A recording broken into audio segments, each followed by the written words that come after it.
കുട്ടി. ആ എന്താ? നിങ്ങൾക്ക് എന്റെ ഫോണിന്റെ പാസ്വേഡ് അറിയോ? എനിക്കെങ്ങനെ നിങ്ങളുടെ ഫോണിന്റെ പാസ്വേഡ് അറിയാ? ശരി. അതെന്താച്ചാ ഞാൻ എന്റെ പാസ്വേഡ് മറന്നേ. അതിനിപ്പോ ഞാൻ എന്ത് ചെയ്യാനാ? ഇത് തന്റെ ഫോണല്ലേ? അപ്പൊ ഓർത്തു നോക്കിക്കൂടെ? ഞാനെങ്ങനെ ഓർക്കാനാ? ഇത് തന്റെ ഫോണല്ലേ? നിങ്ങൾക്ക് എങ്ങനെ അറിയത് എന്റെ ഫോണാണെന്ന്? തനിക്ക് വല്ല ഭ്രാന്തണ്ടാ? താനല്ലേ ഇപ്പൊ പറഞ്ഞത് തന്റെ ഫോണാന്ന്? എന്ത് പറ്റി? അവള് ഫോണിന്റെ പാസ്വേഡ് ചോദിക്കണു. എന്നാ പറഞ്ഞു കൊടുത്തൂടെ? ഓ, അതിനത് അവളുടെ ഫോണാ. അപ്പൊ നിങ്ങളുടെ ഫോണോ? അതെന്റെ പോക്കറ്റില്. അപ്പൊ അതിന്റെ പാസ്വേഡ് എന്താ?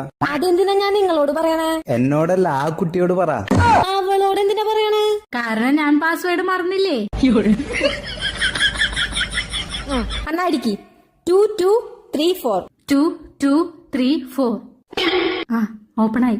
Thank you. തുറന്ന